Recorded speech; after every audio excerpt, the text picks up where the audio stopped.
What the? Hey! No! On February 12, 2023, Officer Kyle Howe of the Toledo Police Department detained and physically assaulted a couple without any apparent justification. Officer Howe spotted a speeding vehicle on the highway and pursued it with his emergency lights activated. After pulling over the driver, Mr. Romero, Officer Howe alleged that he was driving above the legal speed limit. Good evening. Good evening. What's the hurry tonight? Nothing. I just picked up my girlfriend from work. Okay. Do you know how fast you were going? 75 maybe. Okay. I do at 77. You got your driver's license, insurance? I do. Despite Mr. Romero's compliance in providing his identification, Officer Howe also requested the passenger's ID, although it was not legally required. Okay. Does she have an ID? She does. Sorry. She might You not. use my This is my son. Okay. Sorry. Okay. You I just picked her up from work. Yeah. Officer Howe asked Mr. Romero to step out of the vehicle, and he complied. Officer Howe noticed something fall out of the vehicle as Mr. Romero stepped out, and he proceeded to handcuff him, claiming it was drug paraphernalia. Officer Howe informed Mr. Romero that he was being detained, not arrested, and asked him about his marijuana use. What's that, partner? I'm not sure what happened. Okay. I'm going to say you turn and put your hands behind your back for me, okay? Oh, really? Yeah.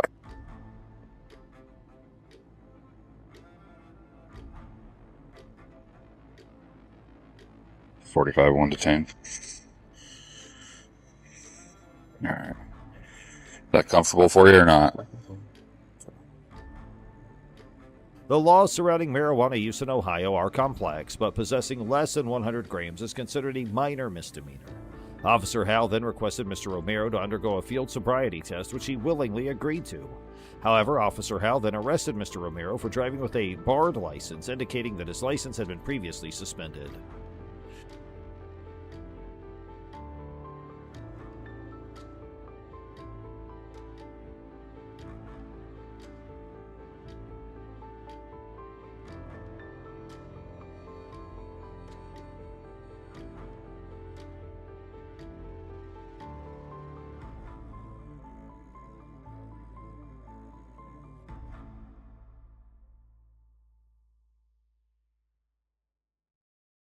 The situation escalated when Officer Howe aggressively grabbed Mr. Romero, slammed him onto the patrol vehicle's hood, and threw him to the ground despite no signs of resistance. And then another officer arrived and unlawfully arrested the passenger, Miss Jasmine. Dash cam footage captured Officer Howe's use of excessive force and false accusations against Mr. Romero. Despite Mr. Romero's retaliation against the unjust treatment, Officer Howe continued to assault him.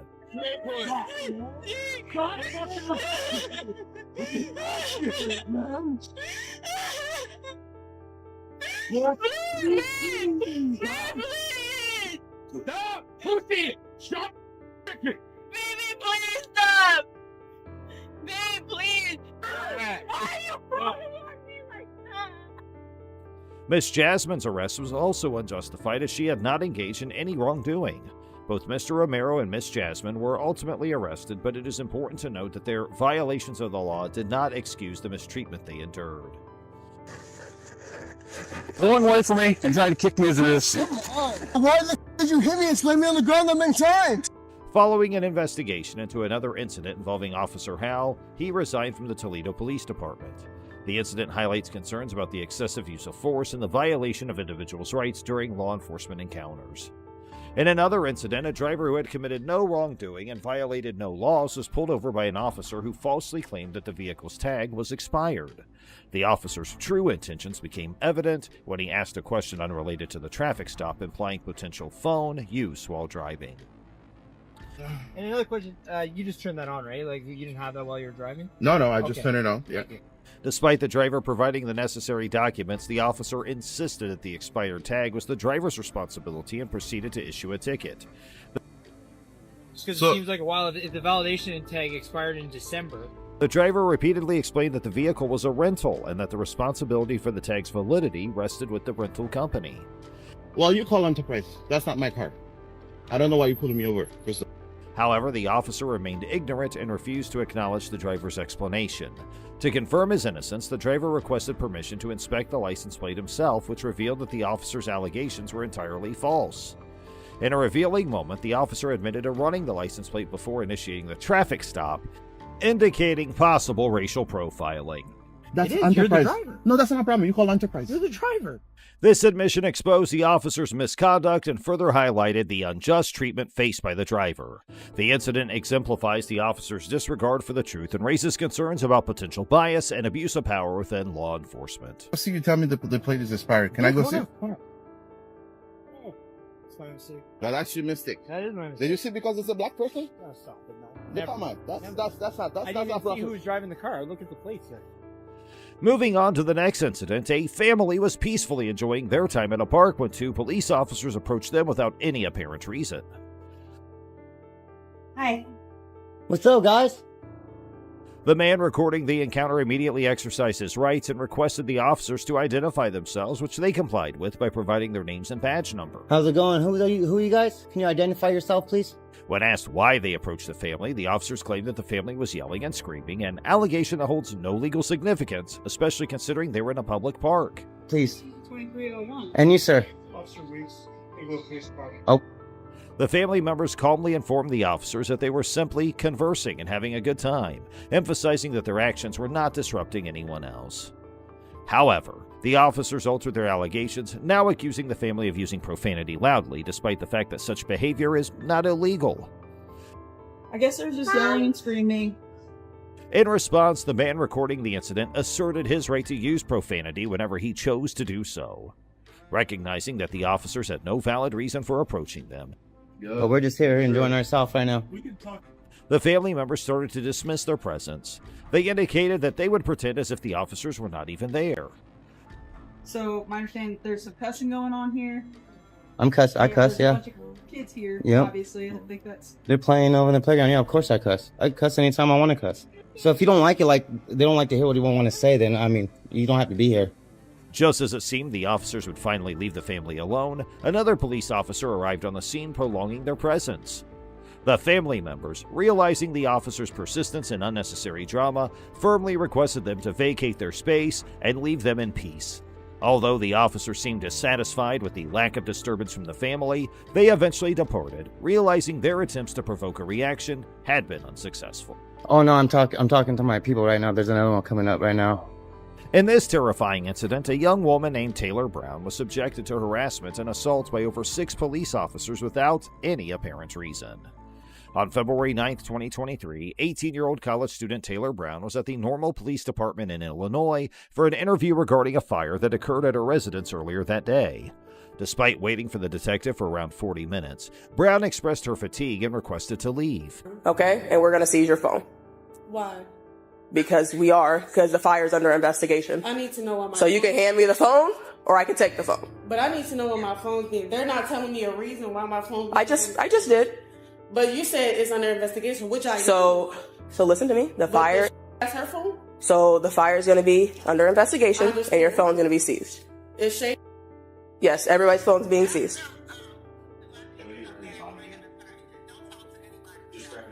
The officers assured her that they would provide transportation back home. However, their promises quickly proved empty. 3 officers approached Brown, insisting on confiscating her personal mobile phone, claiming it was necessary for the ongoing investigation into the fire. We're waiting for the detective, so the detective's gonna seize your But phone. no one told me any of this. Okay. You told me that you were about to take me home. Okay. So I'm not gonna sit here and argue with you. So you can hang up. You can hang up the phone, and I can take you home. Yep. So, no, they're not taking my phone and letting me leave. I don't know what I'm finna. It's 4 a.m. I can't go without my phone. Well, if I do the interview, You can go do the interview, but your phone's gonna currently be seized. Can I talk to him first? Can he come down here? Cause Nope, we're not gonna do that. So you can hang up the phone, or I'm gonna take the phone. That's how this is gonna work. oh, absolutely. So She said hang up the phone and they're gonna take the phone because at this point I'm being threatened. However, under the Illinois Criminal Code, there was no legal basis for the seizure of her phone, as Brown had not committed any offense related to the investigation. The officer failed to provide a clear reason for the seizure, escalating the situation unnecessarily. under investigation. Don't ever tell me not to interrupt you and I'll this come. So the phone's gonna be seized. So in a second, I'm gonna take But it. I'm asking you. I'm So if asking you- you a reason. so I'm if- not being rebuttal. I'm asking you a reason. So if you would like to talk to the detective, you can. Why is my phone being seized? If you would like to talk to the detective that is seizing it, you can. Do you wish to talk to him? Yeah, but Do you want to give an interview? Brown, aware of her rights, refused to hand over her phone and requested to speak with a detective. The officer denied her request and attempted to coerce her into compliance. However, they had no legal grounds to seize her phone without probable cause or a warrant, as protected by the Fourth Amendment of the federal Constitution. Despite Brown's lawful refusal, the officers persisted, offering her the option to give an interview as if it were a condition to retain her phone. Brown asserted her right to have an attorney present and expressed her unwillingness to provide an interview. no, I wanted to ask him why my phone's being seized because she said she could take me home, but without my phone, that doesn't make sense. It sounds like that's So are you going to talk to the detective? No, I need everyone to come and tell me why my phone's being seized because no one told me this until right now. At this point, 3 more officers arrived at the scene, bringing the total to 6, surrounding Brown, who had done nothing wrong.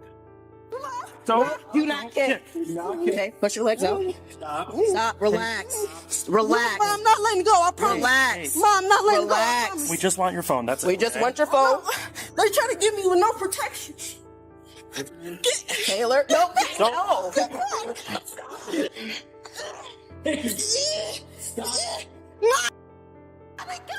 Stop picking. Stop picking. Mom, they trying to get me. Hey, Taylor, give me your hand. Give me your hand.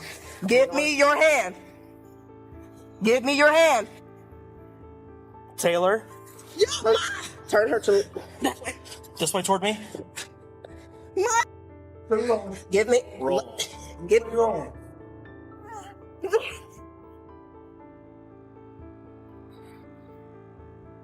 Give me your hand, Taylor. Which way we roll? Give me your hand. I almost.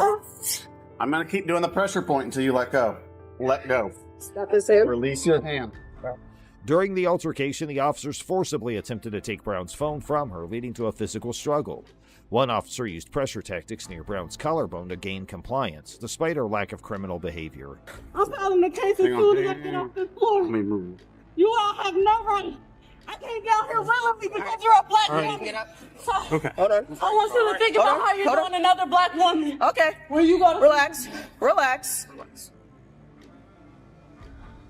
You just put me in handcuffs and I came down here willingly. Can you get up here? Double lock. Hold on. Let me I tighten them came up. down here willingly. And y'all just okay with this. All of y'all. And you a black woman. You are a black African American woman. Property. Oh, no, it's fine. Where's the phone at? You're black. Look at it. All right. We're going this way. They're white. I expect it from them. You're black, dude. Okay. You also kicked me in the head, so. You also, I came down here willingly because I trusted you. And look at what you're doing. Are you willing to provide a statement or no? The use of force by the officers was excessive and unjustified, considering that Brown had not committed any offense. Eventually, Brown was placed in handcuffs, and the detective informed her that her phone was being seized. Do you want to provide a statement? My detective, I need to talk to her. I need an attorney present. You can, okay. I need a lawyer. You can take her to jail. All right. Take me to Where's her jail? property? Whatever charges you guys have. You have resisting and aggravated battery of a police officer. Oh my God! Okay, I'll do the interview. You still have the charges.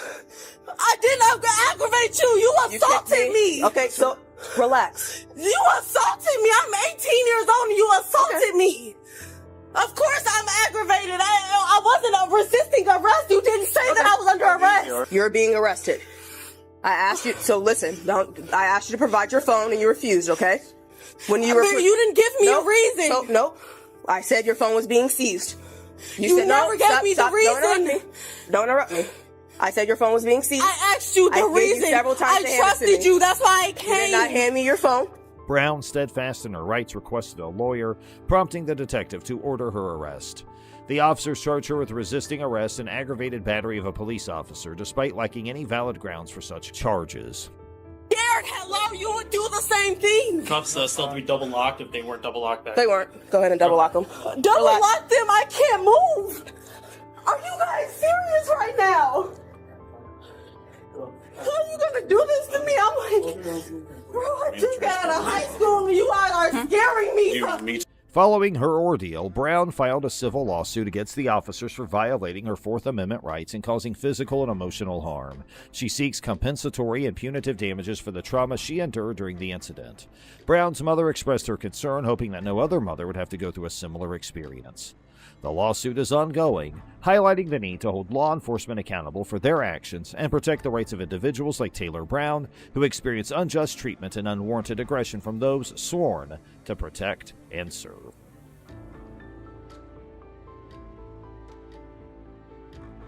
On August 7, 2020, officers Jordan Horn and Dalton Martin of the McDowell County Sheriff's Office of West Virginia visited the 66-year-old named Donnie Harrison and his wife Ventress, who is 63, as they were sitting on the front porch of the house, which was rented from the ex-military officer named Jason. The deputy came in and asked questions related to 4 marijuana plants that were planted nearby. So let's watch the video further and see what happens. Just because in the season that we're living in, I think it's important that I have your names. What do you mean, man? A lot of crazy stuff going on. When the law enforcement officials came to the Harrisons' home, the elderly woman greeted them by saying season before inquiring about the officers' identities. When the officer inquired as to what she meant by that, she responded that there are numerous occurrences taking place and that she's inquiring about the name of their security. Police officers in this area to come up and say, "Are you growing marijuana?" That is preposterous to me. Is just a question, man. Yeah, well, I get that. She gives off the impression of being irritated as she asserts that the officers from the surrounding area came and questioned them if they were growing marijuana there, which the speaker finds to be a ridiculous request. And so then my only question, use your names, just so it's okay in my own heart and mind. And when I say the season we're living in, you know the season we're living in. Y'all concerned about something over here at this house? In order to defend himself, the officer claims that it is only a question, to which the lady responds in an unprompted manner that she understands, and she's merely requesting the officer's name for her own mental and emotional well-being. This house? No, that house. Yes. What's the problem? Who lives there? Mr. Ferguson? He's probably there now. He's 79. Okay. Jason, the owner of the residence, interjects himself into the conversation and inquires of the police about whether or not they check the other house, where the police will inquire about the person who resides there by asking for their name. All right. What's your name, sir? Jason Tart. Jason Tart. Tart.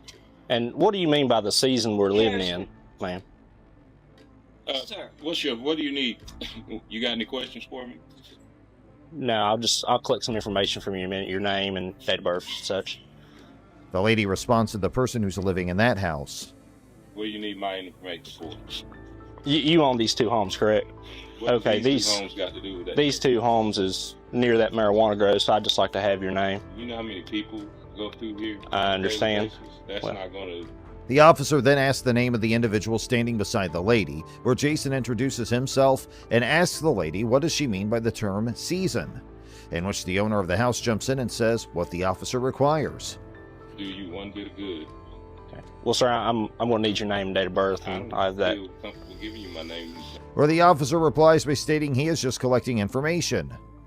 Okay, well, this is a criminal investigation. You own these 2 homes, so by law, you do have to give me your name and date of birth, sir. If he gives you a reason, yes, you do. Reason for what? Because of the marijuana growth. It's not on my property. Okay, well, again, I have reason to believe that. Jason asks why is he collecting information, to which the officer replies that he owns the property and his property is nearby where the marijuana was grown. Jason responds that it's not on his property. The officer states that he believes it can be a possibility that the nearby houses are also connected with the marijuana planting, so Jason has had to give his name and date of birth due to law regulations. Scared you? Who says that? By asking you a question? Who comes up and asks? That's crazy. And it scared you? I'm trying to understand what... It scared you by me asking you a question. Growing marijuana? And that's a question. To say somebody scared you because they asked you a question is ridiculous. That's preposterous. Go ahead and give me your name, sir. Wait. First name. It's ridiculous to you, sir. Yes, ma'am. But it's not ridiculous. Your first name. I'm not giving you my information. Sir, if you refuse to give me your information, I'm going to arrest you. That's fine. My property has nothing to do with any marijuana whatsoever. You're going to arrest me if I don't give you my name and date of birth. It's obstructing an officer. Jason Tart initially refused to give his name and date of birth when the deputies requested it. He argued that the alleged marijuana plants were not on his property and therefore he did not need to provide his information. However, the deputies insisted that he was required by law to provide his name and date of birth due to the proximity of his properties to the alleged marijuana plants. No, I'm hindering you from This doing is your job. Really going out off the Yeah, deep this is end. how you guys. This is bad. This is 112 control. This is how you operate. This is a rat. I'm hindering you from doing your That's job. why I needed their. Y'all need to go inside. Again, you two go inside. Go inside. I'm afraid. Go now, inside. to tell you the truth. Go inside. On my own porch? No, go inside as of right now. Tell me why. Go inside. What are you doing, Step off man? the porch. Step off the porch. I'll step off. Go inside. What are you doing? This is unnecessary for Sir, you to be go doing inside. this. He's standing on his own porch. Go inside. During the interaction, when Mr. Harrison began filming the encounter between the deputies and Mr. Tart, Deputy Martin forcefully pushed the Harrisons into their home. He specifically pushed Mr. Harrison into the doorway and closed the door behind him, effectively preventing him from continuing to record the incident. Come on. Look, Walk. man, don't Walk. listen. Stop. You don't have to listen, You're man. being Listen. recorded. Listen. This Just is walk. listen. Walk. Listen. Back. I can walk. towards I the can car. walk Okay, without well, you walk. putting your damn hands on Walk me. You to the understand? vehicle. I have not broken the law. The officers forcefully started putting handcuffs on Jason. He tried to stop the cop and told them he can walk wherever they want him to, but don't put the handcuffs on, stating that he didn't break any law to be handcuffed. Walk to the At vehicle. all. Well, walk to the vehicle, Don't sir. put You're your being damn recorded. hands on me. I give Sir. you no reason to touch me. I'm going to arrest you then. Place your hands behind your back. Uncalled for. Place your hands behind your back. Put your hand behind Place your hands behind your back. Listen. Just relax, okay? Listen. You relax. Place your hands behind your back. Please place your hands behind your back. My hand is behind my. Place your It hands only behind- takes one of you. Place your hands. Look, let him do it. The officers then directed Jason to walk towards their vehicle. Still, the argument was going on, and Jason stated that it was all uncalled for. The police officer put the handcuffs on Jason at that point, and told the other officer to leave his hand and let the other officer put on the cuffs.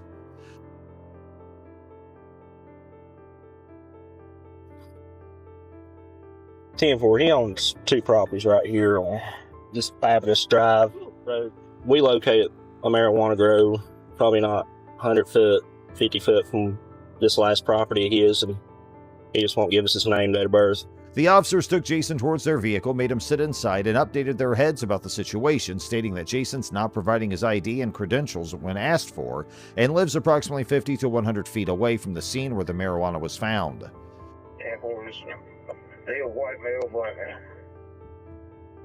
Blackmail. The person on the other end asked about Jason's appearance, and when heard that he was a black man, the officer put marijuana inside the car's back as a piece of evidence, due to which Mr. Jason was charged with obstruction of the law officer, but the case was allegedly dismissed as the prosecutor on October 2020, as Officer Martin failed to appear in front of the court. The statement highlights that despite the potential challenges posed by qualified immunity, it acknowledges that the deputies did not behave in a professional, calm, and polite manner throughout the encounter. It recognizes the efforts made by Mr. Jason and the Harrisons to exercise their constitutional rights and take appropriate legal action following the incident. The statement commends their courage in initiating a lawsuit after their rights were infringed upon. It expresses curiosity about the outcome of the legal issues involved and how they will be resolved in the future.